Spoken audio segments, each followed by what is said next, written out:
Welcome to my YouTube channel. आज हामी engineering mathematics first इयरको बाइनोमियल थ्योरमको अल्जेब्राको बाइनोमियल थ्योरमको एउटा महत्त्वपूर्ण क्वेसन सल्भ गर्नेछौँ। यो बार बार सोधिरहेको छ, 2074मा पनि सोधेको छ, यस्तो 2082मा पनि आउन सक्ने सम्भावना रहेको छ। हेर्नु होला, म सल्भ गर्छु। क्वेसनले के भनेको छ भने find the sum of the coefficient of the x to the power 5 in the expansion of x square plus 1 upon x को होल पावरमा 10 भनेको छ। हामीले सोल्युसन हेरेर अब हामी दिएको कुरोलाई गिभन लेख्छौँ। गिभन के दिएको छ भने x square plus 1 upon x को होल पावरमा 10 दिएको छ। हामीलाई find the x to the power coefficient of the x to the power 5 निकाल्नु भनेको छ। अब हामी सल्भ गर्छौँ।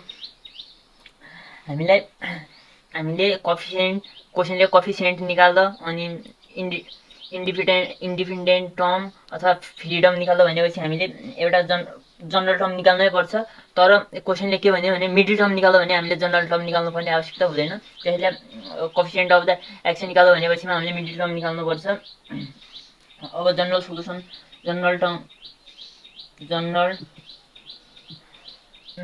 टर्मको फर्मुला हामीले पढेका छौँ। TR plus 1 equal to C NR A power N minus are into X power R. यो हामीले फर्मुला पढेको छ। यो फर्मुला यादै गर्नुपर्छ। मैले पनि यादै गरेको हो, तिमीहरूले पनि यादै गर्नुपर्छ। अब यो फर्मुलामा राखौँ। अब हामीलाई के दिएको छ भने यो यन भनेको यहाँ यन छ नि, यो यन भनेको यो 10 हो। पावरमा जति छ त्यसलाई हामीले यन लेख्छौँ। आर हामीले फाइन्ड गर्नुपर्ने हुन्छ। अब लेखौँ TR plus 1 equal to C पनि दिएको छैन हामीलाई, यन दिएको छ, यन 10 दिएको छ, आर दिएको छ। ए भनेको हामीलाई यो टर्म भइहाल्यो, अनि एक्स भनेको हामीलाई यो टर्म भइहाल्यो। एको ठाउँमा हामीलाई कति दिएको छ भने एक्स स्क्वायर पावरमा 10 माइनस आर इन्टु एक्स भनेको 1/x दिएको छ, 1/x को पावरमा आर दिएको छ। यतिकै देखेपछि सजिलो छ, कि अप्ठ्यारो छैन। इक्जाममा यहाँबाट एउटा क्वेसन फिक्स आउँछ, फिक्स 100% आउँछ, उ गर्नुपर्ने हुन्छ। अब हामीलाई के दिएको छ भने टिएन प्लस 1 आर पनि दिएको छैन। आर यहाँबाट सल्भ गरेर आउँछ। फेरि यो टर्ममा पनि आर राख्नुपर्छ। सी 10 आर इन्टु 2, यो मल्टिप्लाई हुन्छ एक्स स्क्वायरमा 20 माइनस 2 आर भइहाल्यो इन्टु 1/x आर भइहाल्यो। यो तलको पनि 1लाई आरले जेले मल्टिप्लाई गरे नि 1 हुन्छ। यो हामीलाई थाहा, यो त नर्मल कुरा भन्नु पर्ला तिमीहरूलाई। 10 माइनस आर भइहाल्यो। अब एक्स स्क्वायरमा 20 माइनस 2 आर भइहाल्यो। यो माथि आउँदा के हुन्छ भन्दाखेरि मैले एक स्टेपलाई छोडेँ। माथि आउँदाखेरि यो हामीले पढेका छौँ, यो इन्डेक्सको रुलमा माथि आउँदाखेरि माइनस हुन्छ, माइनस भएको तल जाँदाखेरि 1/समथिङ हुन्छ भनेर हामीले यो पढेका छौँ। अब यसलाई अहिले यतातिर नजाउँ, यो पढेका छौँ। अब माइनस आउँदाखेरि यो मतलब बेस सेम भएपछि यो क्यान्सल भइहाल्यो।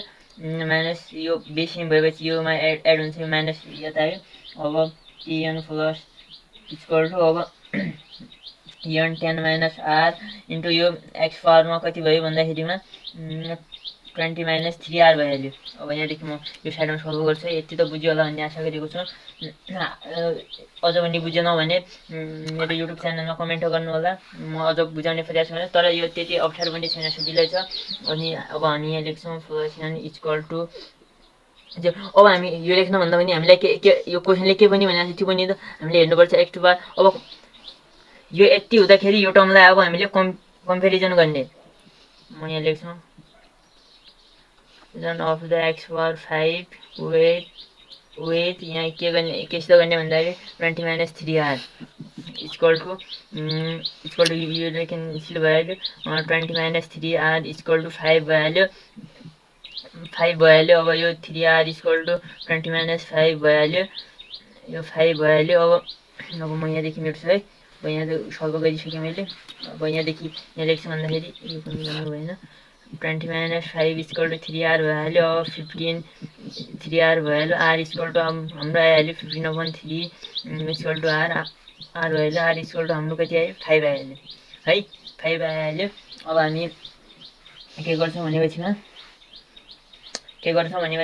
अहिले हामीले यस्तो गरेको थियौँ नि त, यो C equal to N NR गरेको थियौँ नि त सी इक्वल टु एनआर फर्मुलामा राख्ने सी दिएको छैन एन भनेको हामीलाई कति दिएको छ यहाँ 20 दिएको छ 10 दिएको छ 10 आर भनेको कति आएछ 5 एउटा हाम्रो फर्मुला लेखेको थियो हामीले n factorial upon n minus r factorial into r factorial यो फर्मुला यो पनि यादै गर्नुपर्छ तर साथीहरू पढ्यो भने अप्ठ्यारो चाहिँ हुन्न है सजिलै हुन्छ अब एन फ्याक्टोरियल भनेको हामीलाई कति दिएको छ 10 दिएको छ 10 फ्याक्टोरियल अपन 10 माइनस आर भनेको हामीलाई कति दिएको छ 5 को होल फ्याक्टोरियल इन्टु आर भनेको 5 फ्याक्टोरियल दिएको छ अब हामी के गर्छौँ भने 10 फ्याक्टोरियल यो माथि अहिले जस्ताको त्यस्तै लेख्यौँ अपन 10 माइनस 5 गर्दाखेरि 5 फ्याक्टोरियल इन्टु 5 फ्याक्टोरियल भइहाल्यो अझ म यहाँ मेट्छु है मेटेँ मैले यहाँ यति मेटेँ अब यहाँदेखि म यस्तो यहाँ लेख्छु अब म के अरे 10 फ्याक्टोरियल भनेको हामीले पढाएको छौँ 10 बाट एक घट्दै जान्छ अब हामी 10 into 9 into 8 into 7 into 6 into 5 फ्याक्टोरियलमा रोक्छौँ किन रोक्छौँ भनेपछिमा हामीले यहाँ 5 त क्यान्सल गर्नु छ नि त 5 तल डिनोमिनेटरमा जे छ त्यो हामीले क्यान्सल गर्छौँ 5 फ्याक्टोरियल एउटा त यो क्यान्सल भइहाल्यो अझ अर्को भयो चाहिँ 5 फ्याक्टोरियल यहाँ पनि त छ अब अझै अहिले यहाँ मैले साफसफाइ कार्यक्रममा लागेँ अब भन्दाखेरि अब 10 into 9 into 8 into 7 into 6 upon 5 को पनि त फ्याक्टोरियल गर्नुभयो भने त 5 इन्टु 4 इन्टु 3 इन्टु 2 इन्टु 1 यो भइहाल्यो अब के क्यान्सल हुन्छ 5 ले 10 लाई गर्दाखेरि 5 टु द 10 2 भइहाल्यो अनि 3 9 लाई गर्दाखेरि 3 3 जा 9 भइहाल्यो अब 8 लाई गर्दाखेरि 4 भइहाल्यो अब अहिले यति गरौँ यतिलाई मात्र बोलाएन अब हामी यहाँ लेखौँ 3 इन्टु 4 इन्टु 7 इन्टु 6 भइहाल्यो अब 4 इन्टु 4 मात्र बचिहाल्यो अब तब 4 इन्टु 1 भयो अनि त्यही नै भइहाल्यो अब अझ यो क्यान्सल भइहाल्यो 4 क्यान्सल भइहाल्यो अझ अब के भन्छ 2 इन्टु 3 इन्टु 7 इन्टु 6 गर्दाखेरि म क्यालकुलेट 3 दुना 6 भइहाल्यो 6 36 भइहाल्यो 36 इन्टु 7 गर्छु म 36 इन्टु 7 गर्दाखेरि आयो हाम्रो 252 फाइनल आन्सर यो भयो यति बुझ्नु होला मैले के गरेको छैन हामीले क्वेसनले coefficient of the x to the power 5 निकाल्नु भनेको छ अब यति आन्सर आयो बुझ्नुभयो कि बुझ्नु भएन कमेन्ट गर्नु होला अनि मलाई सेयर गर्नु होला भिडियो तिमीहरूलाई को क्वेसन आयो भने त्यो मलाई कमेन्ट गर्नु होला म त्यो पनि क्वेसन पनि अटेम्प गर्न प्रयास गर्नेछु मलाई अहिलेसम्म सब्सक्राइब गर्नुभएको छैन भने सब्सक्राइब गर्नु होला साथीहरूलाई पनि सेयर गर्नु होला अनि नजिकै रहेको बेल आइकनमा क्लिक गर्नु होला किनभने समय समयमा यस्ता ज्ञानमूलक भिडियोहरूलाई आर्जन गर्नको लागि भिडियो हाल्ने बित्तिकै हजुरको फोनमा नोटिफिकेसन आउने गर्छ थ्याङ्क यू फर वाचिङ पढ्दै गर्नु होला अब आउने एक्जामको लागि पनि बेस्ट अफ लक